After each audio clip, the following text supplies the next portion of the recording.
Om Vishnupadaya Krishna Prestaya Bhutale Srimate Bhakti Vedanta Swami Niti Namane Namaste Saraswati Deve Gauravani Pracharine Nirvisesa Shunyavadi Paisatade Satam Jai Shri Krishna Chaitanya Prabhu Nityananda Sri Advaita Gadadhara Srivasadi Gauravata Vrinda Hare Krishna Krishna Krishna Hare Hare Hare Rama Rama Rama Hare Hare Krishna Krishna Krishna Hare Hare Hare Rama Rama Rama जय जय भागवत महापुराण की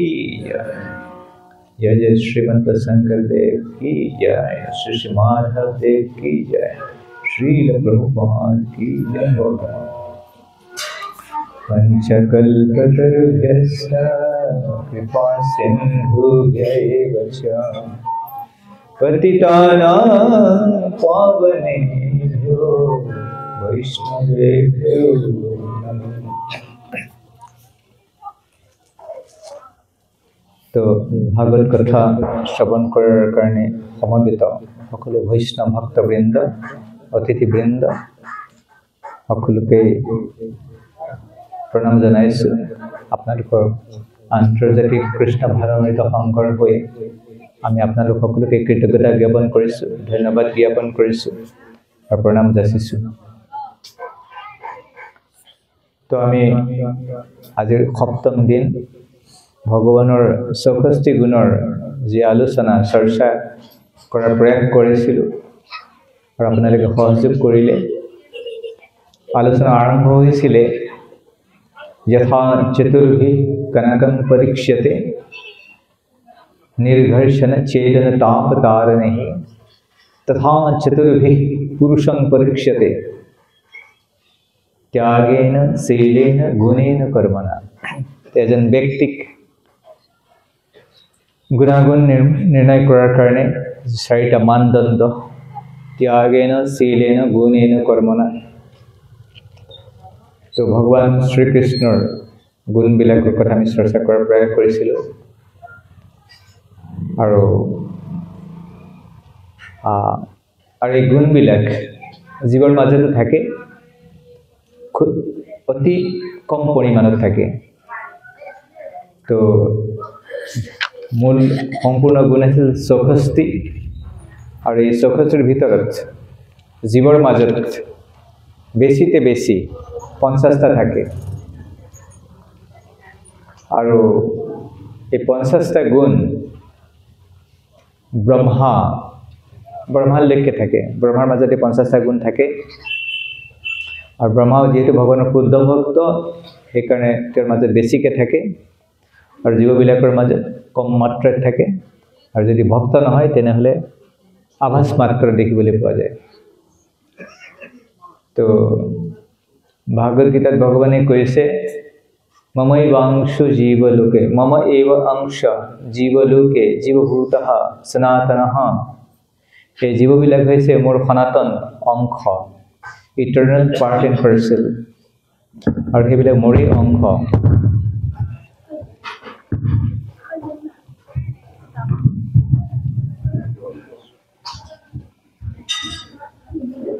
और जेहेतु भगवानर अंश সেইকাৰণে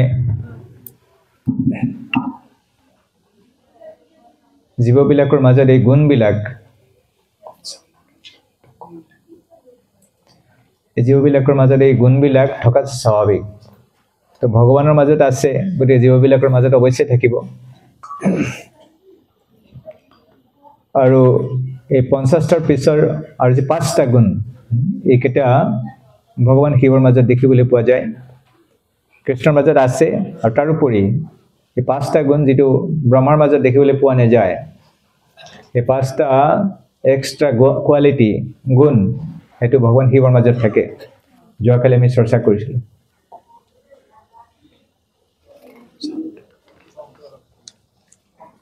যে extra quality ভগৱান শিৱৰ মাজত থাকে এইকেইটা আমি যোৱাকালি চাইছিলোঁ এটা হৈছে সদা স্বৰূপ সম্প্ৰাপ্তঃ সদা স্বৰূপ সম্প্ৰাপ্ত মানে যেনেকৈ ভগৱানৰ শৰীৰৰ পৰিৱৰ্তন নহয় ঠিক তেনেকৈ শিৱৰ শৰীৰটোত এই গুণটো দেখা যায় আৰু তাৰপিছত সৰ্বজ্ঞ অল কগনিজেন্ট হৰে কৃষ্ণ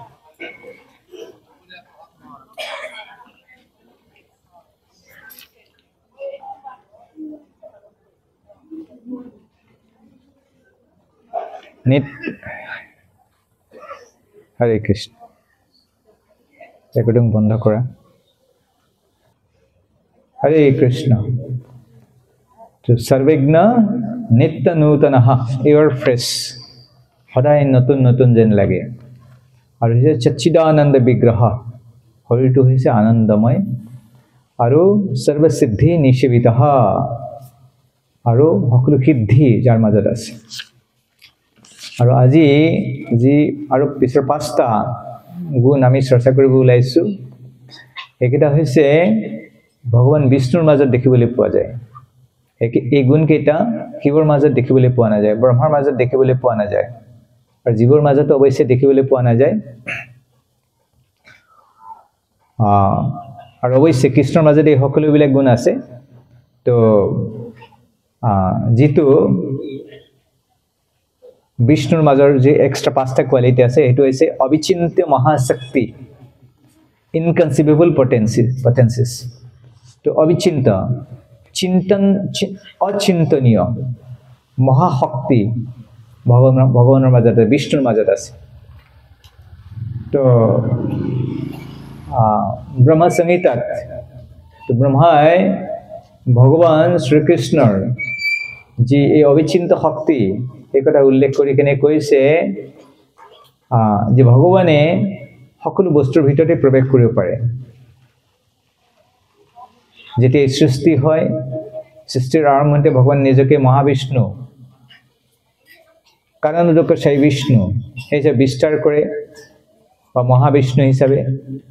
আৰু পিছত তাৰ পৰা আকৌ বিস্তাৰিত হৈ কেনে গৰ্ভোদকশায়ী বিষ্ণু হিচাপে নিজকে বিস্তাৰ কৰে আৰু তাৰ পিছত ক্ষীৰোদকশায়ী বিষ্ণু আৰু তাৰ পিছত প্ৰতিটো জীৱৰ ভিতৰত প্ৰৱেশ কৰে পৰমাত্মা হিচাপে আৰু আনকি পৰমাণুৰ ভিতৰতো প্ৰৱেশ কৰে অনন্তৰস্থ পৰমাণু চয়ন্তৰস্থং গোবিন্দম আদি পুৰুষং তমহং ভজামি তো সেইকাৰণে এই পৰমাণু বা এটম এইবিলাক সাইন্টিষ্ট সকলে বৈজ্ঞানিকসকলে আৱিষ্কাৰ কৰিছে আৰু তেওঁলোকে এইবিলাক যেতিয়া ৰিসাৰ্চ কৰে গৱেষণা কৰে আৰু তেওঁলোকে পাইছে যে পৰমাণুৰ ভিতৰত এনেকুৱা কিছুমান তত্ত্ব আছে যিবিলাক ভৌতিক নহয় তেওঁলোকে গৱেষণা কৰি কেনে পাইছে এনেকুৱা কিছুমান বস্তু পাইছে যিবিলাকৰ ওপৰত ভৌতিক জগতৰ কোনো নিয়মে কাম নকৰে আৰু তেওঁলোকে সেই বস্তুটোৰ নাম দিছে এন্টি মেটাৰ মেটাৰ মানে হৈছে জড় পদাৰ্থ যিটো বস্তু জড় নহয় কি নাম দিব এতিয়া তেওঁলোকে তো আত্মা পৰমাত্মাৰ কথা নাজানে সেইকাৰণে তেওঁলোকে এইটোৰ নাম দিছে এন্টি মেটাৰ শ্ৰীল প্ৰভুপাদ এই আন্তৰ্জাতিক কৃষ্ণ ভাৱনামিত্ৰৰ যি সংস্থাপক আচাৰ্য তো প্ৰভুপাদে এখন গ্ৰন্থ লিখিছিলে ইস্কন আৰম্ভণি কৰাৰ সময়ত এই গ্ৰন্থখনৰ নাম আছিলে ইজি জাৰ্নি টু আদাৰ প্লেনেটছ অন্য গ্ৰহলৈ সুগম যাত্ৰা এনেকৈ এটা গ্ৰন্থ এটা লিখিছিলে অৰ্থাৎ আপুনি ইচ্ছা কৰিলে বেলেগ গ্ৰহলৈ যাব পাৰে আনকি ভগৱানৰ ধামতো যাব পাৰে আৰু তাতে প্ৰভুপাদে এই মেটাৰ আৰু এন্টি মেটাৰ জড় আৰু চিন্ময় এই বস্তুবিলাকৰ কথা উল্লেখ কৰিছে আৰু ভগৱান শ্ৰীকৃষ্ণৰ মাজৰ এই যে অবিচ্ছিন্ন শক্তি সেই সম্পৰ্কে শ্ৰীমদ ভাগৱতমত উল্লেখ কৰা আছে। তো আমি সকলোৱে জানো যে উত্তৰা অভিমন্যুৰ পত্নী, উত্তৰাৰ গৰ্ভত জন্ম হৈছিলে পৰীক্ষিত মহাৰাজ। আৰু অশ্বত্থামা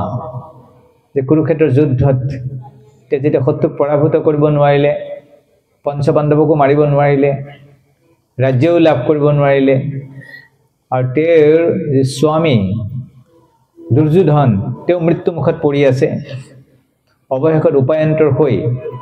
তেওঁ কি কৰিলে, ব্ৰহ্মাস্ত্ৰ নিক্ষেপ কৰিলে পঞ্চপাণ্ডৱক মাৰিবৰ কাৰণে। আৰু এই কুৰুবংশৰ যিটো অন্তিম বংশধৰ তাক নিহত কৰিবৰ কাৰণে ব্ৰহ্মাস্ত্ৰ নিক্ষেপ কৰিলে। আৰু উত্তৰাই দেখিছে যে উত্তৰাৰ পিছফালে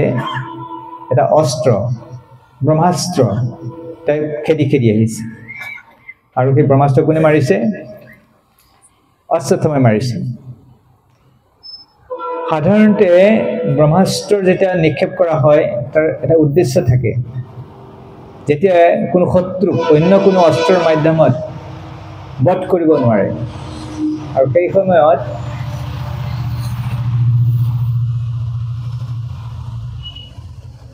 আজি হৰ্ণ বজোৱা নাই,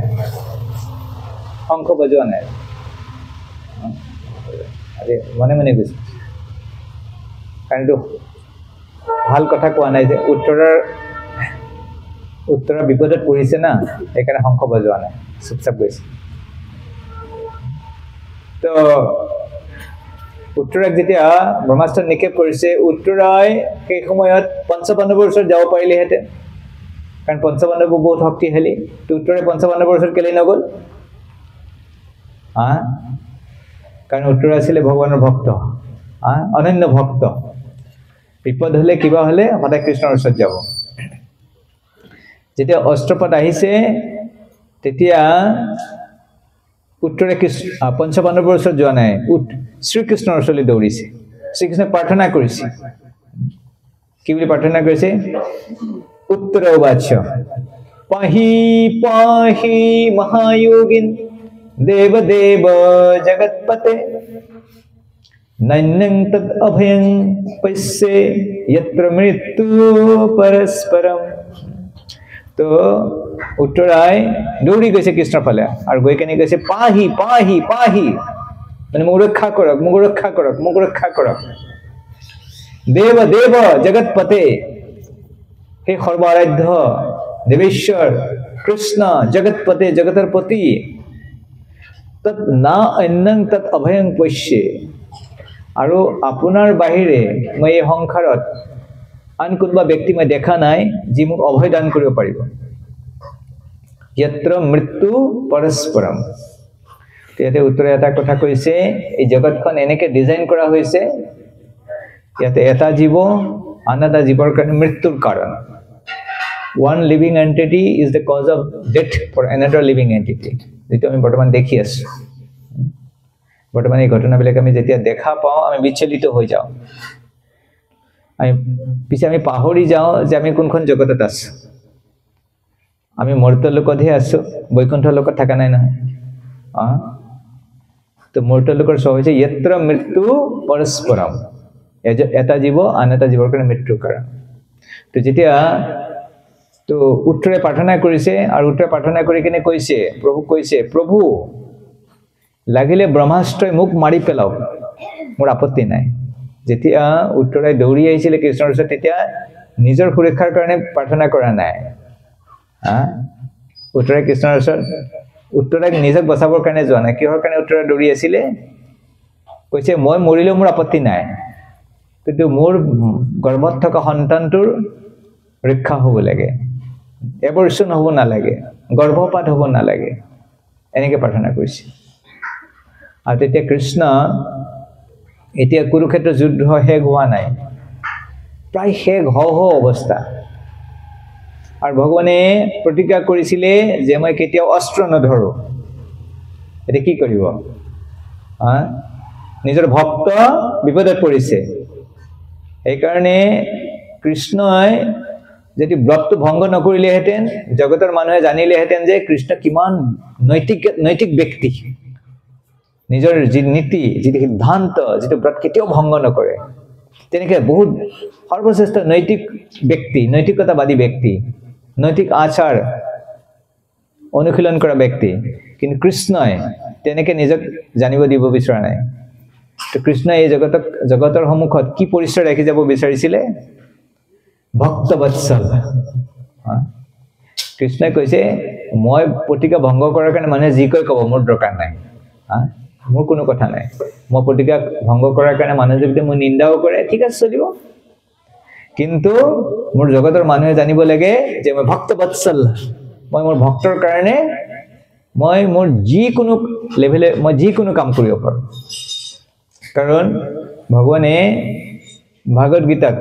অৰ্জুনক কৈছিলে কৌন্তেয় প্ৰতিজানিহি নমৈ ভক্ত প্ৰণশ্যতি হে অৰ্জুন তুমি জগতক কৈ দিয়া যে মোৰ ভক্তৰ কেতিয়াও বিনাশ নহয় এটা যদি নিজৰ ব্ৰতটো ধাৰণ কৰি থাকো যে অষ্ট ভক্ত যদি মৰি যায় তেতিয়া কৃষ্ণৰ কথা মিছা হ'ব না সেইকাৰণে অস্ত্ৰ লৈছে আৰু অস্ত্ৰ উঠাই কেনে পাণ্ডৱক মাৰিবৰ কাৰণে যি ব্ৰহ্মাস্ত্ৰ নিক্ষেপ কৰিছিলে সেইকেইটা পাঁচটা সেইকেইটা নিউট্ৰেল কৰিলে নিষ্ক্ৰিয় কৰিলে আৰু তাৰপিছত কৃষ্ণই সকলোৰে সন্মুখত কৃষ্ণ কথা পাতি আছে আৰু এটা ৰূপত কৃষ্ণই উত্তৰৰ গৰ্ভত প্ৰৱেশ কৰিছে কাৰণ কৈছেনে অবিচিন্ত মহাশক্তি ইনকনচিভেবল এনাৰ্জি আৰু বুঢ়া আঙুলিৰ চাইজত বুঢ়া আঙুলিটো যিমান ডাঙৰ ইমান আকাৰ লৈ কেনে কাৰণ গৰ্ভটোতো ইমান ডাঙৰ নহয় না তো গৰ্ভত প্ৰৱেশ কৰিবলৈ এইটো গৰ্ভৰ মিলা চাইজত ভিতৰত প্ৰৱেশ কৰিছে আৰু হাতত গদা লৈ কেনে পুৰা পৰিক্ৰমা কৰি আছে ভগৱানে ভক্তৰ পৰিক্ৰমা কৰি আছে মহাভাগৱত আৰু কৈছে যে পৰীক্ষিত মহাৰাজ যেতিয়া মাৰ গৰ্ভত আছিলে আৰু ব্ৰহ্মাস্ত্ৰৰ পৰা বহুত অতি উষ্ণ ৰশ্মি নিৰ্গত হৈছে কিন্তু যেহেতু তেওঁ জন্ম ক্ষেত্ৰীয় সন্তান হয় তেওঁ সেইবিলাক সহ্য কৰিব পাৰিছে আৰু ভগৱানে এই গদা লৈ কেনে ঘূৰি আছে আৰু ৰশ্মিবিলাক পুহি লৈছে আৰু সেই সন্তানটোৱে চাইছে এইটো কোন হয় এইটো কোন এইটো ঘূৰি আছে ভালকৈ চাইছে কোন ঘূৰি আছে তো যাই হোক কৈছে যে ব্ৰহ্মাস্ত্ৰৰ প্ৰভাৱত পৰীক্ষিতৰ গোটেই শৰীৰটো নষ্ট হৈ গ'ল আৰু কৃষ্ণই কি কৰিছে আকৌ এটা নতুন শৰীৰ দি দিছে নতুন শৰীৰ দিছে আৰু পিছত জন্ম হ'ল পৰীক্ষিতৰ আৰু যেতিয়া পৰীক্ষিতৰ জন্ম হৈছে আৰু তেতিয়া পৰীক্ষিতে জগতৰ মানুহবিলাকক পৰীক্ষা কৰি থাকে মই মাৰ গৰ্ভত দেখিছিলোঁ যে সেই ব্যক্তিজন কোন হয় তো এইজনেই নেকি সেইজন ব্যক্তি এনেকৈ পৰীক্ষা কৰি থাকে আৰু যিহেতু সকলোকে পৰীক্ষা কৰি থাকে তেওঁৰ নাম কি হৈ পৰিল পৰীক্ষিত মহাৰাজ এনেকৈ পৰীক্ষিত মহাৰাজ নামটো পালে তো এইকাৰণে কুন্তি মহাৰাণীয়ে প্ৰাৰ্থনা কৰিছে ভগৱানক কি বুলি কৈছে কুন্তি উবাচ নমস্তে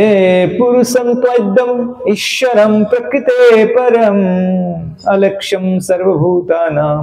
অন্তৰ্বহিৰৱস্থিতম তো কুন্তি মহাৰাণীয়ে কৈছে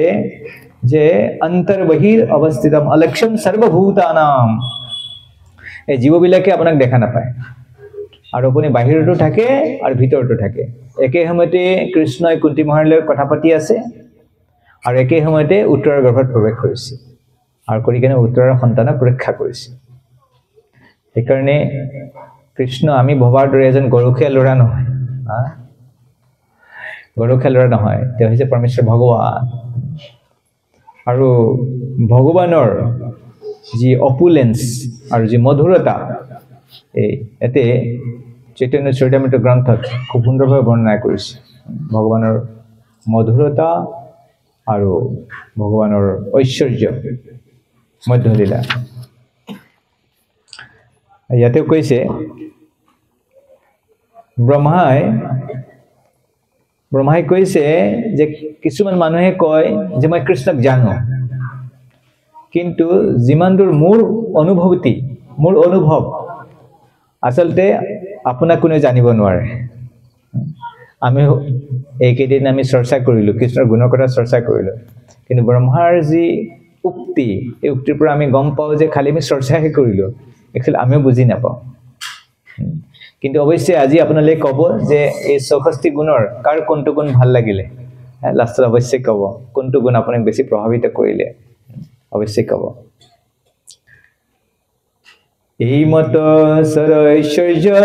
স্থানয় অৱতাৰ, ব্ৰহ্মা শিৱ অন্ত নাপায় জীৱ কোন চাৰ।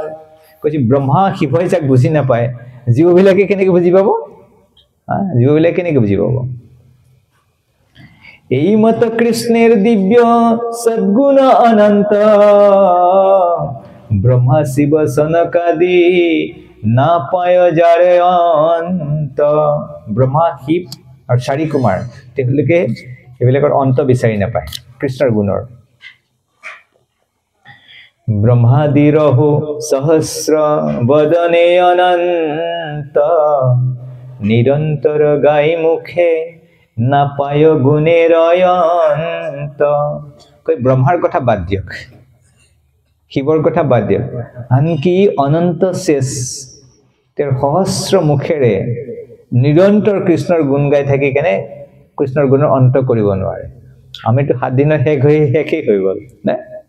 তাকো ২ ঘণ্টা শেষ হৈ গ'ল কৃষ্ণৰ গুণৰ। ইয়াতে কৈছে ব্ৰহ্মাদি ৰহু সহস্ৰ বদনে, হাজাৰ হাজাৰ যাৰ মুখ আছে, অনন্ত শেষ, নিৰন্তৰ কণ্টিনিউৱাছ, ২ ঘণ্টা নহয়, সততে কৃষ্ণৰ গুণগান দেখায়। আৰু কি কয়? না পায় গুণেৰ অন্ত, শেষ কৰিব নোৱাৰে। আৰু আমাৰ ২ ঘণ্টাতে বহুত হৈ যায় না, ইমান। তেহু ৰহু সৰ্বজ্ঞ শিৰোমণি শ্ৰীকৃষ্ণ, নিজ গুণৰ অন্ত না পায়া হয়নে সতৃষ্ণ। আৰু বেলেগ অনন্ত শেষৰ কথাও বাদ দিয়ক, কৃষ্ণ যি সৰ্বজ্ঞ শিৰোমণি, ভগৱানৰ এটা গুণ আমি চৰ্চা কৰিছোঁ, সৰ্বজ্ঞ, যোৱাকালি চৰ্চা, যি চব কথা জানে, শ্ৰীকৃষ্ণই বোলে নিজৰ গুণৰ অন্ত নাপায়। আৰু সেইকাৰণে কৃষ্ণ থাকি যায় আৰু জানিবৰ কাৰণে, নিজৰ বিষয়ে জানিবৰ কাৰণে। আৰু বিশেষভাৱে কৃষ্ণ এটা তৃষ্ণা থাকে যে মই যিমান আনন্দ পাওঁ, মোতকৈ দেখোন ভক্তবিলাকে বেছি আনন্দ পায়। মই কৃষ্ণ বুলি ক'লে যিমান আনন্দ পাওঁ, ইহঁতে কৃষ্ণ বুলি ইহঁতে জুপিয়াই থাকে দেখোন, তেনেকৈ ইহঁতে কৃষ্ণ বুলি ক'লে। তো সেইকাৰণে ভগৱানৰ এটা তৃষ্ণা থাকে। এবাৰ টেষ্ট কৰিব লাগিছিলে সিহঁতে কি আনন্দ পায় কৃষ্ণ বুলি কৈ কেনে, মোৰ ভক্তি কৰি কেনে, মোৰ গুণগান কৰি কেনে এটা কি, মোক চাই কেনে কি আনন্দ পায়, কৃষ্ণৰ আস্বাদন কৰিব মন যায়। সেইকাৰণে কৃষ্ণ কলিযুগত আহে। যেতিয়া যিটো চতুৰ্যুগত এই যুগৰ অভাৰলেপিং হয়, জেনেৰেলি যুগৰ যিটো ক্ৰম সেইটো হৈছে সত্য, দ্বাপৰ, ত্ৰেতা, কলি, কাৰেক্ট না? কিন্তু কেতিয়াবা কেতিয়াবা এই যুগৰ ক্ৰমটো সলনি হয়। কেতিয়াবা কেতিয়াবা কি হৈ যায়, সত্য, দ্বাপৰ, সত্য, ত্ৰেতা, দ্বাপৰ, কলি। ত্ৰেতাটো আগতে গুচি যায়। ত্ৰেতাটো আছিলে ৩ নম্বৰত আহিব লাগিছিলে। যেতিয়া ত্ৰেতাটো আগলৈ গুচি যায়, দ্বাপৰটো ইয়ালৈ আহে, ৩ নম্বৰত আহে, তেতিয়া সেই সময়ত কৃষ্ণ, স্বয়ং কৃষ্ণ এই জগতত আহে। আৰু কয় যে বাকী সময়ত ক্ষীৰোদকাচাই বিষ্ণুৰ পৰা অৱতাৰবিলাক হয়, কিন্তু এই চতুৰ্যুগত স্বয়ং কৃষ্ণ, গোলোকপতি কৃষ্ণ নিজে আহে। আৰু সেই সময়ত চৈতন্য মহাপ্ৰভু আহে। নিজ গুণৰ অন্ত নাপায়া হয় নে সতৃষ্ণ, সেই ৰহু ব্ৰজে ঘৰ যবে কৃষ্ণয় অবতাৰ, তাৰ চৰিত্ৰ বিচাৰিতে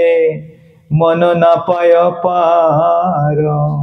আৰু কৃষ্ণ যেতিয়া ব্ৰজত আহে, তেতিয়া কৃষ্ণৰ চৰিত্ৰ বুজিবলৈ মনে বিচাৰি নাপায়, সীমা বিচাৰি নাপায়। প্ৰকৃত অপ্ৰকৃত সৃষ্টি কইলা এক ক্ষণে, অশেষ বৈকুণ্ঠ জান্দ শশনাথ সনে। তো যেতিয়া কৃষ্ণ ব্ৰহ্মাই ব্ৰহ্মবিমোহন লীলা হৈছিলে, সেই সময়ত তেওঁৰ কৃষ্ণই একেলগে বৈকুণ্ঠ যিমানবিলাক গৰু পোৱালি আছিলে গোপালকবিলাক আছিলে তেওঁলোকে বিষ্ণু ৰূপ ধাৰণ কৰিছিলে এমন অন্যত্ৰ নাহি শুনিয়ে অদ্ভুত যাহাৰ শ্ৰৱণে চিত্ত হয় অবধূত এনেকুৱা কথা শ্ৰৱণ কৰিবলৈ অন্য কোনো জায়গাত শুনিবলৈ পোৱা নাযায় আৰু যেতিয়া এই কথাবিলাক শ্ৰৱণ কৰে তেতিয়া হৃদয় আলোকিত হয় কৃষ্ণ বৎসৰয় সংখ্যাতয় সুখদেৱ বাণী কৃষ্ণ সঙ্গে কত গোপ সংখ্যা নাহি জানি আৰু কৃষ্ণৰ লগত কিমান গোপকুমাৰ আছিলে কিমান গৰখীয়া আছিলে তাৰ সংখ্যা বিচাৰি পোৱা নাযায় শ্ৰীল সুখদেৱ গোস্বামীয়ে কৈছে এক এক গোপ কৰে যে বৎস চৰণ কোটি অৰ্বুদ্ধ শঙ্খ পদ্ম তাহাৰ গণন বেত্র বেণু দল শৃঙ্গ বস্ত্র অলঙ্কার গোপগণের যত তাই নাহি লেখা পার সবে হইলা চতুর্ভুজ বৈকুণ্ঠের পতি পৃথক পৃথক ব্রহ্মাণ্ডের ব্রহ্মা করে স্তুতি এক কৃষ্ণ দেহ হইতে সবার প্রকাশে ক্ষণেকে সবাই সেই শরীরে প্রবেশে কৃষ্ণৰ পৰাই ব্ৰহ্মাণ্ডৰ ব্ৰহ্মাবিলাকৰ উৎপত্তি হৈছিলে আৰু সকলোৱে কৃষ্ণৰ দেহতে প্ৰৱেশ কৰিলে এজন কৃষ্ণৰ পৰা এনেকৈ সকলোবিলাকৰ সৃষ্টি হৈছিল ইহা দেখি ব্ৰহ্মা হইলা মোহিত বিস্মিত স্তুতি কৰি সেই পাছে কৰিলা নিশ্চিত তো ব্ৰহ্মা এইবিলাক নিজৰ চকুৰ আগত দেখা পাই আছে আৰু ব্ৰহ্মাই স্তুতি কৰিলে আৰু ব্ৰহ্মাই স্তুতি কৰি কেনে কি কৈছে যে কহে কৃষ্ণের বৈভব মুই সব জানো সে জানো কায় মনে মই এই মানো আৰু ব্ৰহ্মাই কৈছে যে কহে কৃষ্ণেৰ বৈভব মুই সব জানো যিসকলে কয় যে মই কৃষ্ণৰ সকলো বৈভৱৰ বিষয়ে জানো সে জানো ঠিক আছে জানিব দিয়া কিন্তু মই বিশ্বাস কৰো যে মোৰ শৰীৰ মোৰ মন আৰু মই বুদ্ধি এই গতিবিধা লগাই কেনে মই কৃষ্ণক জানিব নোৱাৰো এই যে তোমাৰ অনন্ত বৈভৱামৃত সিন্ধু মুৰবাং মনসেৰ গম্য নহে এক বিন্দু আৰু গোটেইটো বুজাটো দূৰৰ কথা আপোনাৰ কথা মই এক বিন্দু মই বুজি নেপাওঁ जानन्त एव जानन्तु किं बहुक्त्या न मे प्रभु मनसु बपुसु वाचु वैभवं तव गोचरः कृष्णेर महिमा रहो केबा तार ज्ञाता वृंदावन स्थानेर देखो आश्चर्य विभूता তেনেকে ব্ৰহ্মাই কৈছে যে जानन्त एव जानन्तु किं बहुक्त्या न मे प्रभु যিসকলে জানো বুলি কয় ঠিক আছে জানিবলৈ দিয়া কিন্তু আসলতে মই নাজানো তো কৃষ্ণৰ যি অবিচ্ছিন্ন শক্তি ইনকনসিভেবল পটেন্সি তো অবিচ্ছিন্ন শক্তিৰ প্ৰকাশ কৃষ্ণ দ্বাৰকাত এবাৰ কৰিছিলে আৰু দ্বাৰকাত এদিন এখন ব্ৰহ্মা আহিছিলে কৃষ্ণক দৰ্শন কৰিবৰ কাৰণে তো ব্ৰহ্মাই কৈছিলে একদিন দ্বাৰকাতে কৃষ্ণ দেখিবাৰে ব্ৰহ্মা আইলা দ্বাৰ পালে জানাইল কৃষ্ণেৰে এদিন দ্বাৰকাত কৃষ্ণক দৰ্শন কৰিবলৈ ব্ৰহ্মা আহিল আৰু দ্বাৰপালে ক'লে যে কৃষ্ণ কোৱা ব্ৰহ্মা আহিছে আপোনাক লগ কৰিবৰ কাৰণে কৃষ্ণ কহে ন কোন ব্ৰহ্মা কি নাম তাহাৰ দ্বাৰিয়া শিব ব্ৰহ্মাৰে পুছে আৰ বাৰ তো কৃষ্ণ কৈছে কোন ব্ৰহ্মা আহিছে কি নাম কি তাৰ তো দ্বাৰপালে আকৌ আহিছে ব্ৰহ্মা খুদিছে আপুনি কোন ব্ৰহ্মা হয় তো ব্ৰহ্মাই কৈছে কোন ব্ৰহ্মা মানে কোন শিৱ কোন নিৰ্মল মালাকাৰটো এজনে আছে হৰি সিংহাত নিৰ্মল মালাকাৰ মানে মই আকৌ মানে কৃষ্ণই ক'ব বিচাৰিছে নিৰ্মল বোলা আৰু বহুত মানুহ আছে শিৱ বোলা আৰু বহুত মানুহ আছে ব্ৰহ্মাই কৈছিলে ব্ৰহ্মা মানে মই এটাই ব্ৰহ্মা কাৰোবাক যেনে প্ৰেসিডেন্ট বুলি কয় না হেডমাস্টাৰ বুলি কয় হেডমাস্টাৰটোৰ নাম নে হেতু পদ এটা স্থান এটা পদ হয় এই যে নাম বুলি ভাবে কোন আহিছে বলে হেডমাস্টাৰ আহিছে হেডমাস্টাৰ কি কোন আহিছে বলে প্ৰিন্সিপাল আহিছে কি প্ৰিন্সিপাল কি এই জগতে এজনে প্ৰিন্সিপাল আছে বহুত প্ৰিন্সিপাল আছে তেতিয়া কৈছে ব্ৰহ্মা আহিছে বলে কৃষ্ণই কৈছে খুদিবিচোন যাচোন যা